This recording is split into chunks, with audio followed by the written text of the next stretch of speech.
Demanche pirate, le face-à-face. Et oui, Arthur. Et bonjour Arnaud. Arthur, vous parliez de Papy fait de la résistance à l'instant. Ce matin, le cornu, c'est Jacques Villeray. Je n'ai pas changé. Je n'ai rien changé du tout. Je suis toujours le même gouvernement. Exactement, je suis toujours Bonjour. le gouvernement. Bonjour Arnaud. Ça va bien? Quelle entrée fracassante. Oui.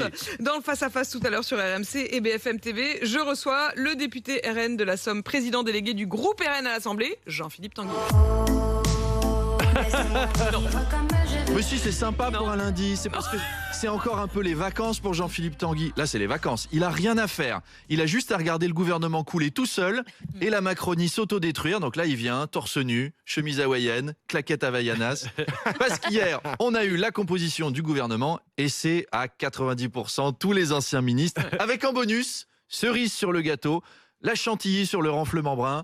Le retour de Bruno Le Maire, l'homme qui valait 3000 milliards, aux armées. Alors j'ai lu qu'apparemment ça se joue entre lui ou Édouard Philippe, mais le pauvre Édouard Philippe, ses cheveux ils repoussent à peine, c'était pas pour se faire raser comme un conscrit à l'arrivée aux armées. C'est sûr. Résultat, tout le monde gueule, la France entière trouve ça ridicule et ce matin on est tous en mode Stromae. Tous les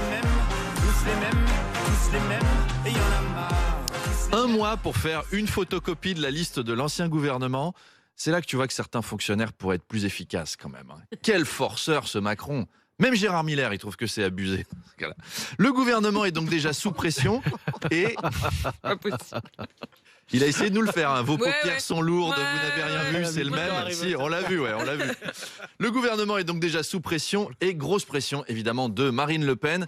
D'ailleurs, elle a rencontré Sébastien Lecornu il y a quelques jours. Vous avez vu avec quoi elle s'est pointée à Matignon? Avec un chaton. Un chaton, Mais le un chaton. Mais oui, j'ai vu un petit chaton, un bébé chaton. Comme les méchants dans James Bond, elle a caressé un chat blanc en regardant le cornu, en disant « Nous n'avons pas de conseils à vous donner, monsieur le cornu. J'espère juste que vous savez où est votre intérêt. » Bref, un bébé chat donc qui n'arrive pas à se nourrir tout seul et à qui elle donne le biberon. En termes de dédiabolisation, je trouve que là, ça va un peu loin. Ouais. Quand on passe de son père, éditeur de chants nazis, à éleveuse de petits chatons mignons.